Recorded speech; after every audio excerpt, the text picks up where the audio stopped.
One is budget. The other is we don't need anybody, is what we realized. Just the two of us are enough. It suddenly was a revelation. Yeah. That was a big moment of clarity. Ki, hey, listen, we'll write it. We'll figure out how to shoot it. We'll buy the camera or rent the camera. We'll know how to edit. So we bought the computer. We figured out how to edit it. Okay. So we went and bought our own mics from the thing and figured how to make a mic and all these. So you know it all. You just taught yourself everything that you don't need anybody. Thank you so much for coming. It's a pleasure to be chatting with both of you. I was telling you all offline that we love everything that you create. So super excited to be chatting. Thank you. How are you guys feeling today? How's the mood? Well, I mean, as always, there's a little bit of nervousness, right? Yeah. And that never goes away. Yeah. So we've already released a series this year, earlier in the year, and now there's a second series that's coming, which is the result of all the hard work from the last couple of years. And it's an entirely different, Guns Gulaabs is an entirely different series from what we've done before, from Farzi and from Family Man before. So it's like an entirely new dish that we're serving. And so we are eager to see how the public laps it up. Yeah. But I was also telling you offline that there's not a lot about you guys from like back in the days, like we have like little bits of like how you all met, how you all became friends. But I want to go back to that because I don't know, am I speaking with two engineers still in some way, in some engineers in past lives? Oh yeah, in past lives, okay. Yeah. So we can go to a past life regression. Yeah, but how was the experience of engineering college generally for both of you, and how did you guys become friends? So we didn't know each other. People ask me, when did you guys meet? I don't quite remember when we met each other. So it was more of a, he was in a different branch, I was in a different branch. And I think how we ended up meeting was because we started becoming quiz team, part of we were quiz mates, we could call us. You got all these competitions, right? Inter-college competitions, quiz and charades and just a minutes, elocutions and stuff like that. So we were the constants in all these, and then there'll be another third guy or a fourth guy depending on which contests or competition we used to go. We kind of became famous also. Oh yeah, through these in the state in the state of Andhra Pradesh, like because we were winning. Now, what was interesting to know that how we do the movies, I keep relating to what did we learn or what was the connection or what did we think on. I think we were great in communication contests. So where he has to guess something and I would enact something, or like I would write something and he should guess. And we were extremely quick. Right. It was extremely quick actually. Looking back at it, it was unbelievable for people to see that this was done in a second, and sometimes nothing was said and he could guess it. So we could do that quite a bit. So I think the sync, people keep saying, how can two people make a film these days, right? So I think we're quite in sync. We've been in sync for a while in terms of what am I thinking, what am I getting at, the instincts of which way my idea is heading or his idea is heading. We're able to guess off of each other. So that was something that was interesting, I guess. So that's what we did mostly in engineering college. That's when we started dropping off, when my rank started dropping. We started doing more of this, and I was into sports a lot. So everything else started taking back seat, and then you started seeing there's more to life, right? And then that carries over to America. You're sitting and programming. It's so boring, and you're getting paid a lot, and all you're doing is calculating your overtime, your travel, hotels. We were traveling. We were like traveling consultants in a way. So you would, I would just wake up. Sometimes I don't remember the airport. Like, you wake up in an airport and you're going somewhere, you have to tell myself, what airport is this? Yeah, like where am I? Where am I? And then I still remember dragging my carry-on, and then you go to the same Hertz, Avis, all these rentals. Now you're pro at it. You just go directly to the car, you pick it up, drive.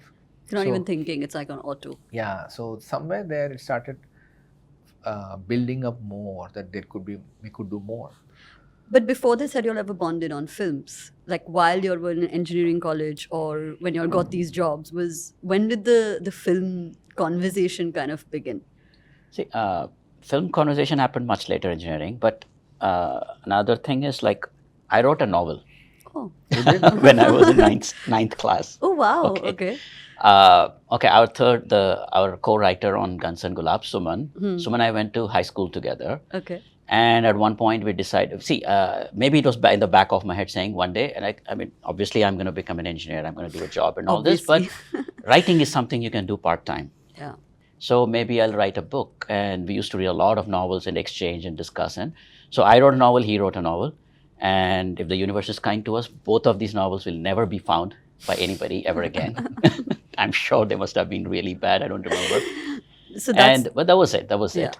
And then, of course, studies and career and everything took over. Otherwise, I was one of the few guys with a bike.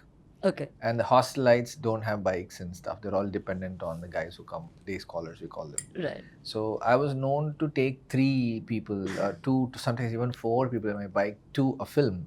So if somebody has to go to a film, then it's me most of the times, because there'd be this guy. So we used to watch every film that's in town, and none of them were great. Most of them were not good. But you used to seek out and just watch. You finish most of the films. So when did you guys have this conversation that, okay, let's at least attempt to do something different? Because, and I ask this from a very, a large lens, right? Because so many people Yeah. in their youth think that this is the dream, right? Like we've graduated from engineering college and we've got a job in the US, and like you said, the timeline follows. So at what point? I think couple of years into the US, I was doing a job in a different city. fact- He was doing a job in a different city. In fact, initially, before we started talking, I used to get whoever I was working with to start discussing films. Okay. Like we would go to a film and come back and come up with some ideas. Like discussion groups. No, just a friend. Okay. On a Just friend. Okay. just talk about films and say, what film could be like this. So I remember buying a book and actually writing it down. That was the best thing I could do in life, was just chatting. We were chatting all lives, right, about films, discussing it. So I picked up a book. I remember saying I said plot point, and I wrote a plot point down. And then I said, how about a dialogue like this? Because I don't know anything about filmmaking. So I was just started making notes. So that became a thing. And every time I'm seeing something, talking to people, I started picking up something and I said, oh, she's so funny. And then why is she funny? I used to write a point about it. Or this guy has a way of talking. And so I started writing in diaries. And somewhere there we said, why don't we do a short film or something like that? Not even that. It didn't even start there. I think it started off saying, why don't we make a movie? Okay. And then I was like, I always wanted to write a book. Forget about making a movie. It's too much effort. Let's write a screenplay. Okay. And we'll sell it off to Hollywood and let's see where it goes, right? How old were you guys at this point? We were late 20s. Late 20s. Okay. 20s, yeah. All right. Late 20s and mid 20s. And then And then we were like, okay, so we started writing. I went to Barnes and Noble. Borders bookstores were there. Pick up how to write a screenplay. You pick up those, read those things, and it's too big a book. You get the idea. Yeah. That's where engineering comes in, saying you get to the main points, you figure it out, put it away. Yeah, you can break down a problem, you can figure out and get to the nuts and bolts of it and find a solution for it, without having to learn the whole thing. Correct. So we started writing about 2 guys making a film. Okay. That's the only story you know. And you're still in different cities at this point? We do in different cities. I'm in Detroit, he was in Minneapolis. Okay. Yeah. Most of the time, and we kept switching. So it was really apart, like 2 different cities, and we used to communicate a lot, always on the phone or sending each other pages we wrote. Turn of the century, like beyond the turn of the century actually, into the 2000s. And the digital revolution was happening.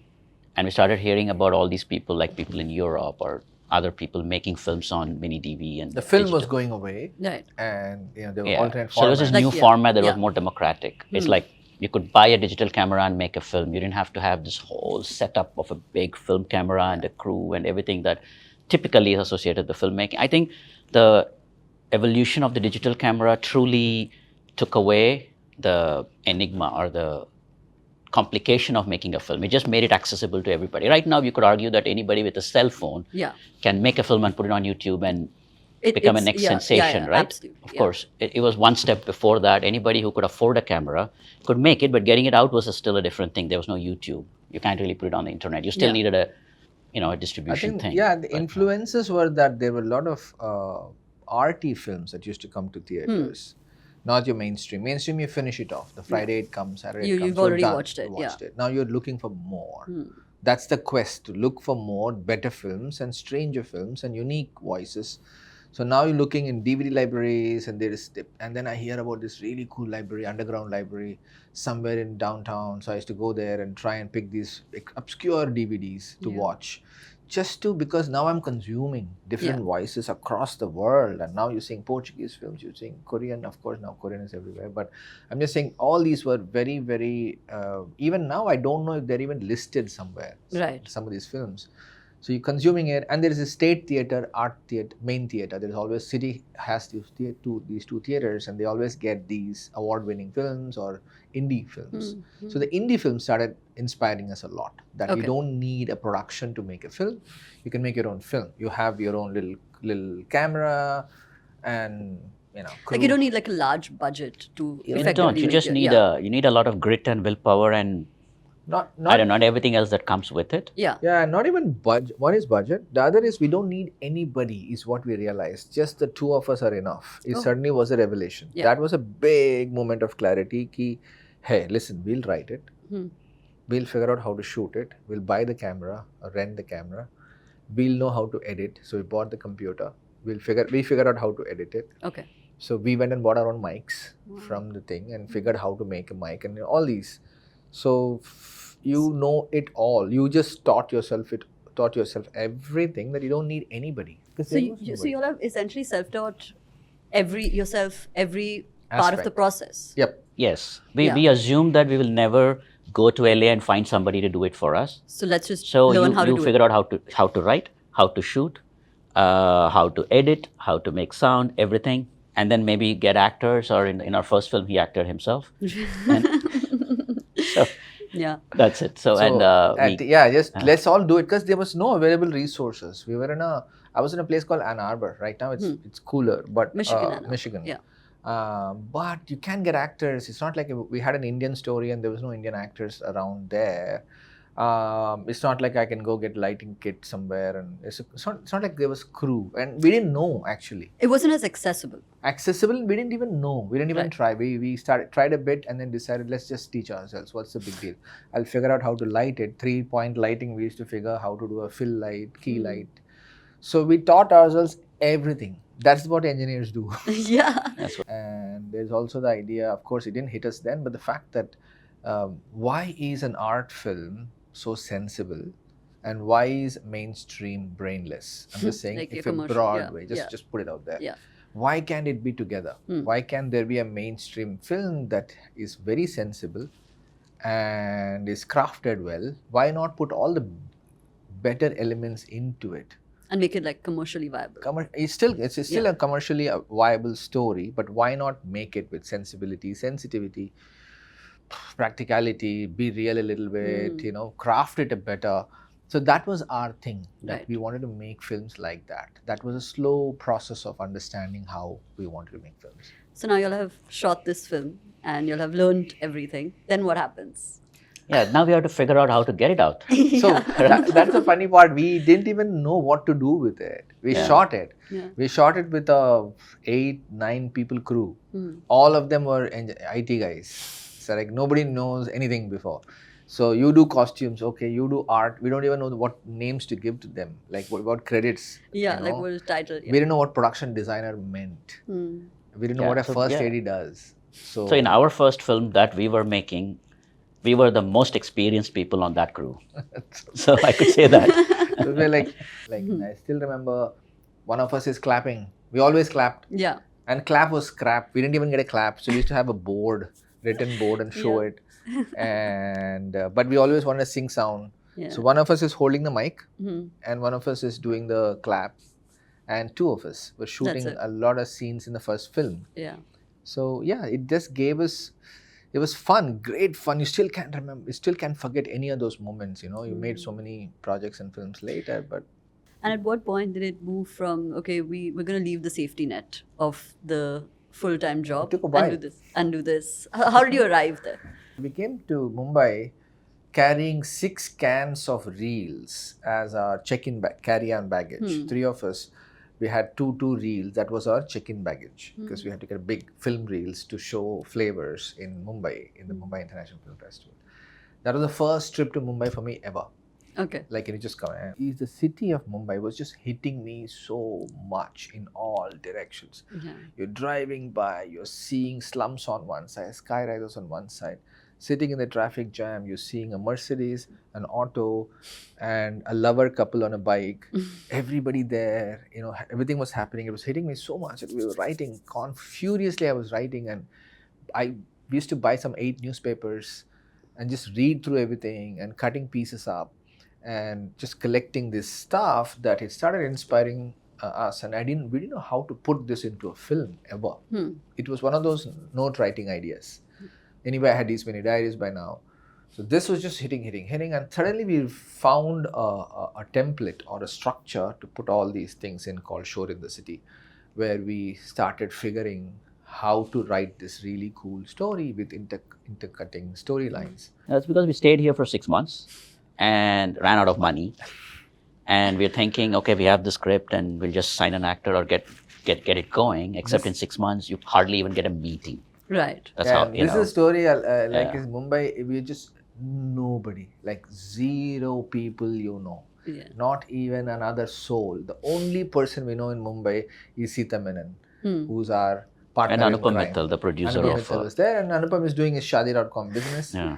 And so the filmmakers is DK and I and Sita. We 3 are still partners in crime, right? We write together. Yeah. And we are sitting in her apartment, in their house. We live in her house in Bandra East. And parents are sweet enough. She has a sister and brother, and there's a full house and us. And we are on the pull-out couch, right? And so we're sleeping in her living room, and mother makes really nice lunch and dinner. So we're just sitting all day, discussing and eating this really nice food, and not knowing what to do. Who do I go and say, hey, I have a story? How do you approach it? Where do you approach it? And we said, you know what, forget everything else. If we write a story, it'll happen. So we just wrote, bang, again, engineers. We wrote 2. We didn't write 1, we did 2, thinking that we have 2 options. So that's how we spent a few months, and then we didn't earn for a while. Our money was running out because we put all the money in the first film. So that you had quit your jobs at this point. So after spending the first 6-8 months in Bombay, realizing it's very expensive, very difficult, and we're running out of money. No money, in fact. Forget about running out of money. It's already gone. So we went back, started honing both the scripts while we were again working. So we went back to being software engineers. Yeah. And writing a little bit, but we were back to our jobs. That was a life, and so everybody else was happy. Families were happy that they. So we were just bragging to everybody in the IT world that we made a film. Yeah, and we were planning to make more films. We were those strange IT engineers saying, "Oh, they made a film, by the way." So like, oh, really? Yeah. So there's some newspaper articles that you can show saying we're famous people. Yeah. So it was more of that. So it was really going back to jobs, and still didn't think we'd become professional filmmakers at that point. We were still in that conditions. But as we wrote the scripts, I think we got better with the script writing in '99 and Shor in the City. Both were sitting there writing it, and nobody would meet us, none of these actors, no freaking way we could even get meetings. So what was that moment where, the door opened effectively, even for a conversation, or to give you access to give these 2 scripts life? The big point that we did, again, a practical thing that we did, was not to rely on others. We realized we don't want to stand in line. We don't want to assist people. We don't have time or patience to become an assistant director and figure and all that. And nobody knows us. So what do? You have a script. What do you do? So we said, you know what? Let's make a movie again ourselves. Let's not depend on anyone. Let's just make another film, a better film, Hindi film, and let's figure out how to do it. So we wanted to start shooting Shor in the City ourselves. We thought we'll raise some money amongst us, friends. 99, we made 99. No, I'm saying we started thinking about it. Yeah, I made the short film. Yeah. And then we went and make a short film out of it. Like we said, you know what? People could understand. And they were asking us to narrate. I was like, what is narration? Here is a script, read it. But they're like, nobody reads in here. Nobody reads scripts. Even now people don't read scripts. So we were like, what is narration now? I don't even know Hindi to say properly. Here, read it. So we started now great difficulty narrating, and I said this is not working out. We went and shot a short film with the FTII students, FTII crew. We just picked all these guys, some 2-3 lakhs. We made a short film and showed it to people, saying this is how this script is going to look like, and that really impressed them because it was unlike a typical Bollywood film at that point. It wasn't shot with the gloss and glamour and the flatness of it or whatever. It was shot pretty realistically, and the performances were very engaging, and there was a very gripping, thrilling story in that 8 minutes. So that did it for us. That one thing people used to call and say, oh my God, it's such a short film, such a great film. From Soha to Kunal to Amir Khan, everybody was watching it. Somehow it made it to them, and they were watching it and thinking, this is a really good film. So I think that was the big thing we did. Right. That was the idea that we cracked, that we could tell people that I know we don't look like filmmakers. I know you don't know us. I know we're not from here, but we can make a film. Yeah. And then with Shor in the City, obviously that kind of gave you more of like eyeballs because I'm Credibility. How And is then- it finally breaking into this space and getting like real actors, right? Like where you'll have more of a crew than just like 7-8 friends or Yeah, a little bit more than that.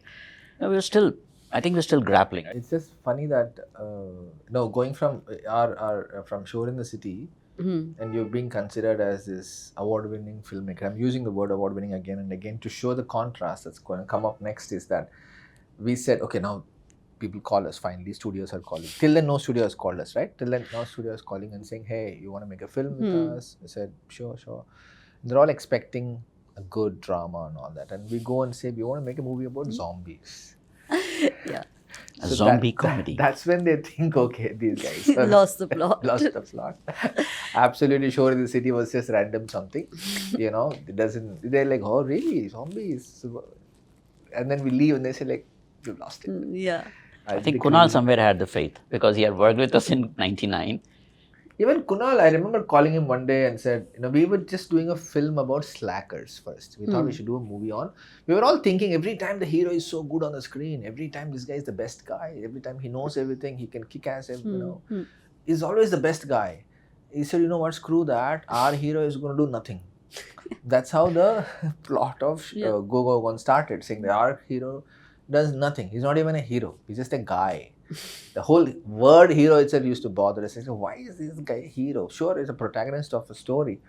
And we made them so lazy bums on the couch. The very first scene is that the remote is there and I don't want to get up and you get up and I don't want to get up. So that's their level of enthusiasm for life. So we said, you know what, let's go anti-hero. There's a scale that comes saying, no, it's closer to you. And then a scale comes and it says it's equidistant. Both don't want to get up. We thought we should make a movie on slackers. In the middle of all this hero-giri that was going on, like, hero rising from ashes and kicking ass and all. So we said, you know what, this guy won't do anything. So that was the idea for Go Goa Gone, to do nothing and just be these idiots. But yeah, Go Goa Gone was really both Shor in the City, all three of these films, 99, to get it made was a big deal. Took us 5 years to get it made and think of how do you break into the industry, make a short film, how do I explain? That became a big deal. Shor in the City gave us that we can still make our own kind of film without any frills and fancies, and if necessary, we'll just put our money and do it. Yeah. We made Shor in the City for 2 crores or something. Wow. Or even less, 1.25 was the product, the whole thing we shot it. And we knew we could make a film that is high quality, no frills, no tropes, no Bollywoodisms and none of that stuff, and still make a pure film. And with Go Goa Gone, the third kind, we realized we can actually do, there was a word we used to say, that was a film, right? Where even, so Saif was like, oh my God, this I said, yeah. You want to do? I said, yeah, I want to do this.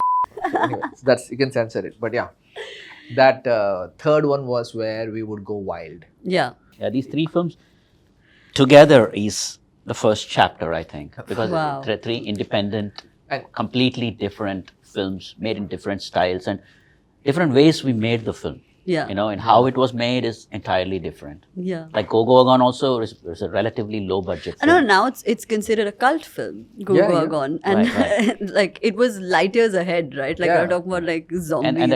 It was We it put was out also a very post on Farzi or Guns Gulaabs, it'll still be like, where is Go Go Gone 2? I'll be like, guys, it's been like Get a over it. decade.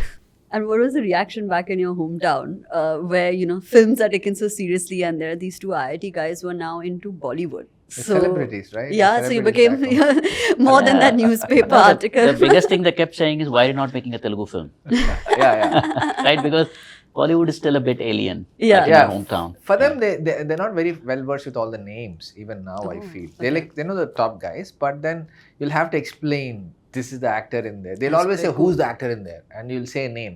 They're like, "Who is this guy? Why don't you make a Telugu film?" Yeah. I've always had this question because I've watched so much of your work, but you have these male friendships, right? Like two men in like Farzi or Family Man, and it's a very close friendship. Is it a little bit of a representation of the both of you It's that not- carries forward? The bro code, you mean? Yeah, the bro code. No, it's not a deliberate idea. It's not a conscious idea. I think it's just there. Okay. I'm seeing it now. Yeah. We never saw it before, but I'm seeing it now when people point out. It's just organically there. I don't think we think that, we should put our friendship in there. I just like the banter. Yeah. I think it starts off from the fact that banter is so funny, so silly sometimes, that I could take it while fighting for the country too, and these two guys could still have a banter and not agree on a thing. So I think it's that banter that pulls us into making two friends there. Yeah. It is also Because- counterfoil. Like when you have a protagonist, I think now if you look back in hindsight, it's not like the active thought when you're doing it, but all the friendships in the film usually are used to say if there is this protagonist, if there is a sense of the protagonist being heroic or larger than life, the friend is the one that's pulling him down to real life, Right. right? I mean, pointing out the flaws in him and how he's flawed, and so that it makes for a good setup in that sense. I think it goes back to the fact that why should a hero be so perfect every time? Yeah. And why should the friend be a sidekick? They're just friends at the end of it. They're both equal at some point, and then we're always trying to bring down the hero or the protagonist a bit, and Yeah. not then glorify. So the friend does it a lot. It cuts it. Yeah, cuts Yeah. it. Call a spade, and saying you are an idiot, you're an idiot. So he has to be that. And what was the experience? Of course, we have to talk about Family Man. What was the experience of working with somebody like Manoj Bajpayee? And how was the experience generally? Like, how was the set? Be most Family intrigued. Man was now that I think about it, was the least pressure Okay. to shoot, I think. Yeah. Because, I mean, of course, we were doing something in a new medium that's new for us, but we were fairly confident that we had a good script and we had these amazing actors. So once you start shooting, you're looking at, this is beautiful. We are doing a great job. We're shooting well. Of course, nobody has no idea how it's going to do or how it's eventually going to fare. Yeah. But also, we're like, we are doing a good job as long as we put our best foot forward and do a good job. We put it out and let's see what happens, was the attitude, a little more of that. Yeah. But yeah, with season 2 of Family Man, there was the huge pressure of Family Man season 1 hanging like, over our deliver. heads. And Yeah. further, like with Farzi, with everything we do now, the previous show. Yeah. We were like- underdogs, and then Yeah. they Go Go Gone surprises you, Family Man surprises you, Stree surprises you. Yeah. And now they know the surprise factor. So they're like, now we know the surprise. Yeah. You better make it a good surprise. Yeah. But Manoj was the best thing that happened for the show, and it was just perfect. Yeah. Just perfect in terms of in every way. Yeah. You wanted him to be the everyday guy. You wanted him to be strong. You wanted him to be ambitious. You wanted to lie. You wanted to be a bad husband, a poor dad, a middle class man. It's perfect, I think. It's just, I mean, Yeah. And he struggles. you can't with his- imagine at this Yeah. point. Yeah, anybody there's else, yeah. nobody his else. clothes. Yeah. We wanted an anti-hero. We wanted an anti-James Bond. We used to call him James Bond from Chembur. So we initially had a scooter for him. Now we gave him a dinky little car. So the idea is that we took out all the flashes of a James Bond or an agent, Yeah.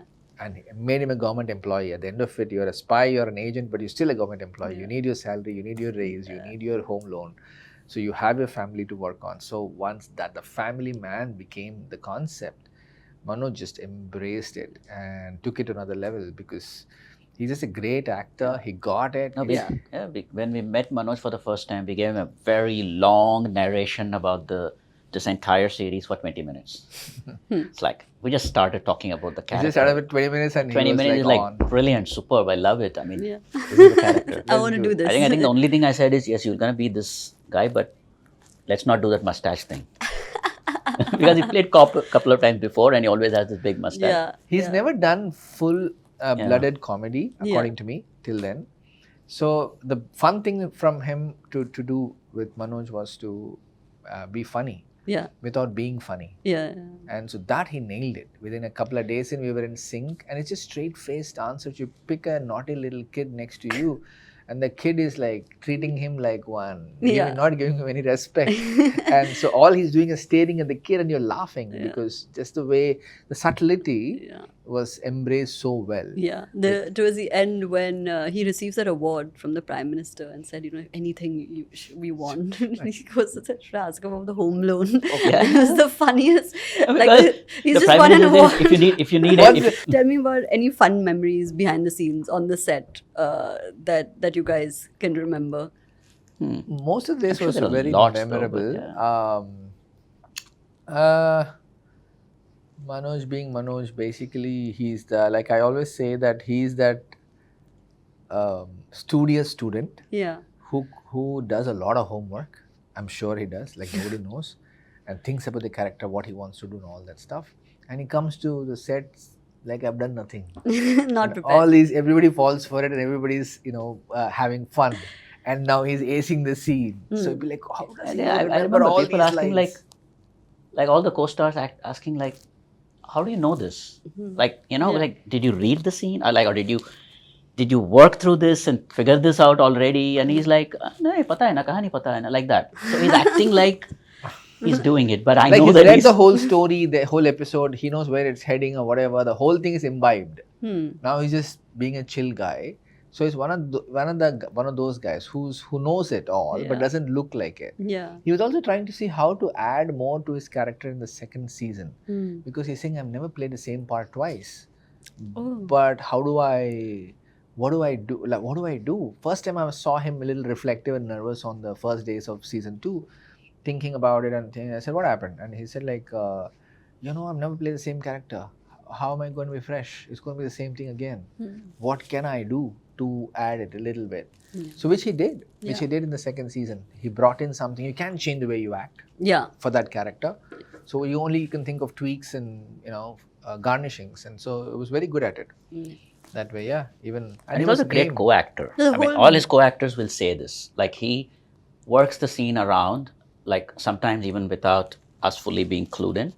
Like, he'll be quietly discussing with JK and the kid saying, main aise karunga, aise, and then so when we roll, the magic happens, right? Like, so he works with them. He also makes sure that all the other actors are clued in. So he knows that if he does a brilliant performance and everybody does a bad performance, it's not going to work. Like a part-time, so he lifts everybody's performance. He's like a part-time acting coach on the side to all the actors that are coming in. Yeah. So I remember a thing in season 2 when we were shooting with Samantha and Manoj was supposed to come in, and they hadn't shot together yet at that time. So it was a scene where there was a lot of action and stuff that Samantha had to do. So 2 days we spent like rehearsing and choreography, and then she shot and a lot of effort went and everything. And then finally Manoj's character enters, he sees and says, hey, and starts chasing her. The first take as it happened, she cracked up and laughed. Then she came and said like, I spent 2 days doing this. All he does is comes there and goes, hey, and people are going to love him for it and they're going to crack up. It's like, that's all he needs to do. That's all he needs to do. But it's hilarious. And then you all went from that to Farzi, like you were saying, you had that release. I binge watched it the first day. Wanted to know what happens, and the last scene was amazing. How was it like working with Shahid Kapoor, and what was that process like? Like, how different was it? Completely different actors again. Shahid is extremely studious. Okay. He does like Manoj acts like he didn't do homework. We're assuming he does homework. Shahid does a lot of homework. Shahid reads the whole. Shahid's the only person so far I think who's read the entire script of a series. People don't read even a feature film, right? So he read the whole series over and over. So he knows his arc very well. So I mean, as much as we know the script, typically on any set, like we know the script inside out. We and the writers, we know the script inside out. Every scene where it's happening and everything. The actors need to know their arc. Usually, that's how it is. But I think Shahid as an actor knows everything. He knows as much as we do in that sense. So that way he's very aware of what's happening here. So it's almost like a third creative mind on the set. And we saw this crossover in Farzi with that one phone call. So is that indicative of like a universe that you guys are building in terms of characters in this world? If you look at it, there are similarities in a certain way. Like Manoj Bajpayee's character, Shrikant Tiwari, works for this agency called Task. Yeah. And specifically, it is set in South Bombay, in that area of Bombay, where all the government offices are. And that's literally, in real life, that's where all your government offices are, like the ED and NEB and IT and everybody's there, including Task. And our character, Vijay Sethupathi, Michael, in Farzi, also works for a government agency set in the same area. So it kind of makes sense in that ecosystem. This is a secretive government agency. This is a government agency. Their paths would cross.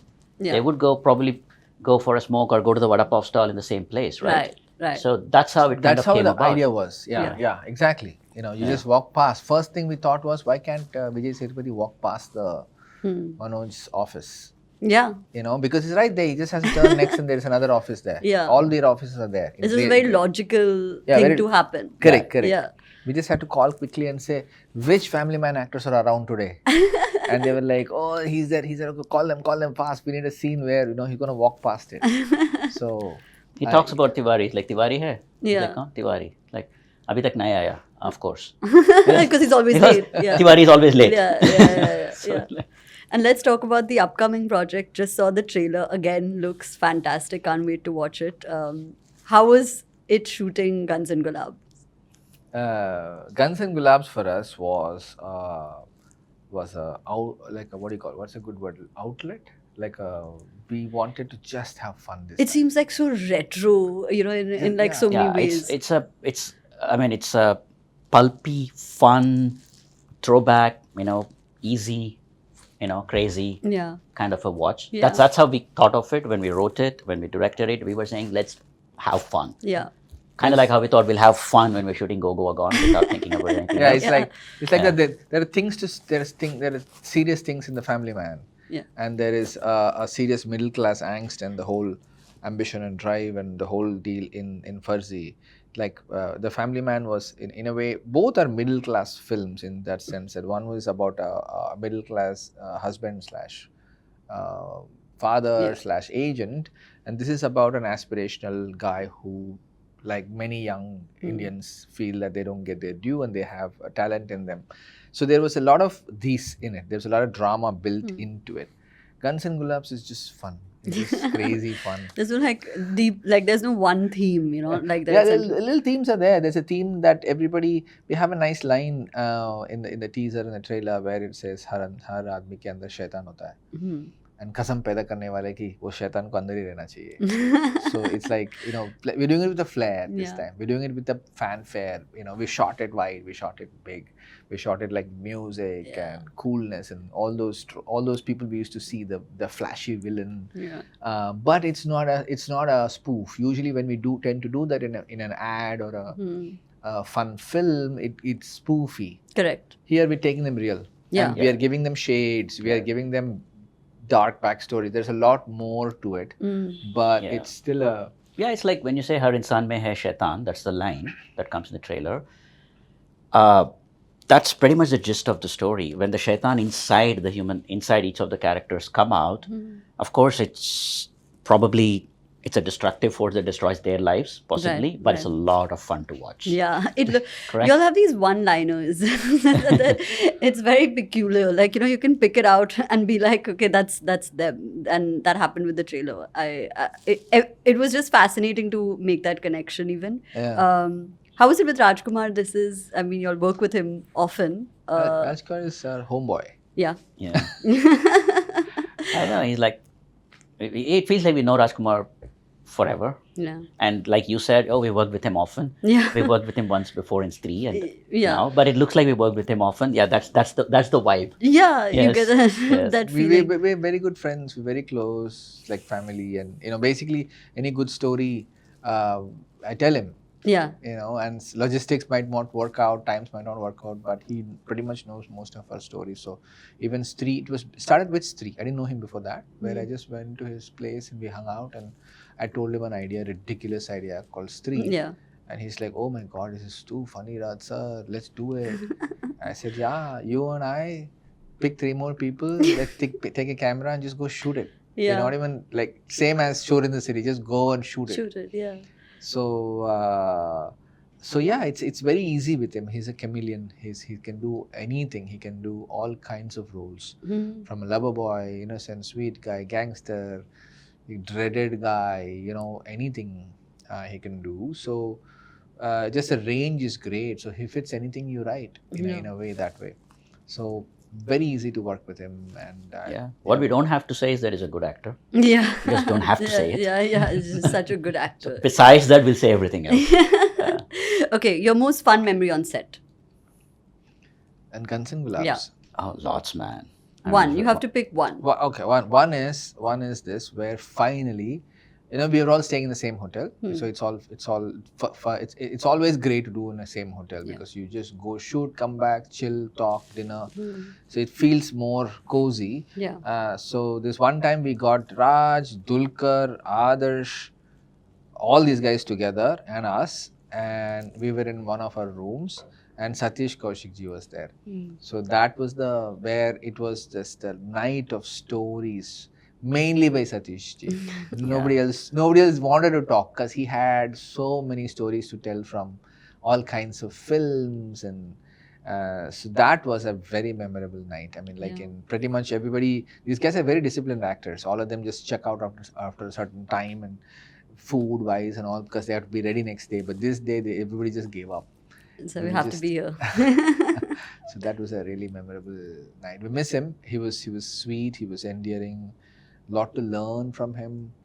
And yeah, I mean, I learned how he treated success and failure with the same equanimity. Where he was just, he was regaling on how Roop Ki Rani flopped so badly. And he has such a great, I mean, its thing is like he's so casually, so bindas in the sense, talking about his own failures and his successes. And like we were using the word jugaad earlier. So he was like, all the jugaad he had to do to do something. Yeah.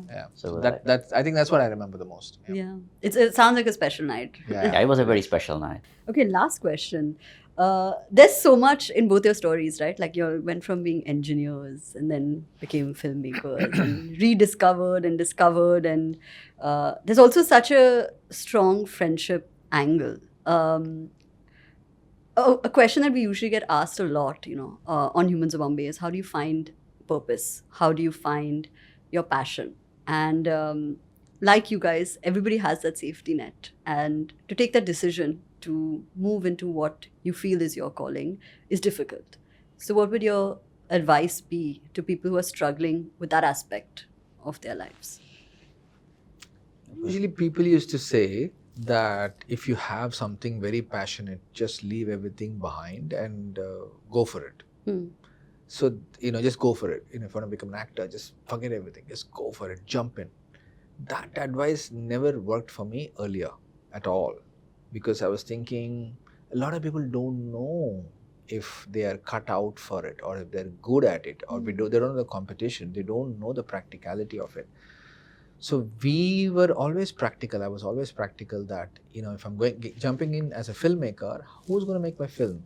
What's going to happen to the money? What's going to happen to the safety net? So we thought we should just be practical enough to understand that, hey, listen, am I that good? How good am I? Just being aware of your talent and your condition and the practicality helped us a lot in the initial stages than just jumping blindly. Correct. I know that people say that.